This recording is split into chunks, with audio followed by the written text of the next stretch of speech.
السلام عليكم.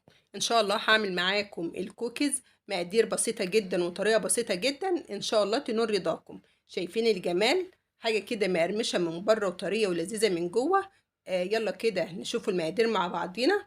معايا هنا كوباية من السكر البودر، هنزل عليها بكوباية من الزيت.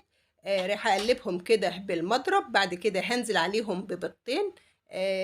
تقليبة بسيطة كده، بعد كده ورقتين من الفانيليا. رايحة اقلبهم كده بالمضرب لحد ما يبقى الخليط بالشكل ده. بعد كده بقى هنزل بمعلقتين من النشا، معلقة من البيكنج باودر، رشة من الملح. والنشا هنا بيخلي الكوكيز المسام بتاعته ناعمة كده وجميلة. رايحة اقلب كله لما الخليط يبقى بالشكل ده. بعد كده بقى هنزل بالدقيق. انا هنا نزلت ب3 كوبايات، انت بقى انزلي بالدقيق تدريجيا، انزلي بكوبايه وقلبي، وانزلي بكوبايه وقلبي، لان حجم البيض بيفرق. فممكن ما تحتاجيش ال3 كوبايات اللي انا ضايفاهم دول. وكمان البسكوتات او النواعم دي بتتقلب كده، بتلميها يا دوبك ما بتعجنيهاش. بعد ما ضفت ال3 كوبايات بقت العجينه بالشكل ده. بتجربي بقى حته كده وشايفين العجينه لا بتفتح ولا حاجه.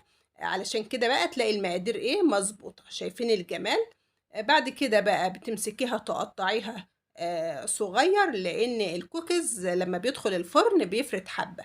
بتقطعي بقى وبتضيفي على الوش من فوق شوكليت شيبس، او لو عندك شوكولاتة ممكن تقطعيها قطع صغيرة كده وتحطها على الوش. بعد ما خلصت تقطيع بالشكل ده بتكوني بقى مسخنة الفرن على درجة حرارة 180 كده لمدة 10 دقايق. بعد كده بقى بتدخلي الكوكيز، بيطلع معاكي بالشكل الجميل ده. ألف هنا والشفا حبايبي. لو وصلتوا لحد هنا ما تنسوش اللايك، وسلام عليكم.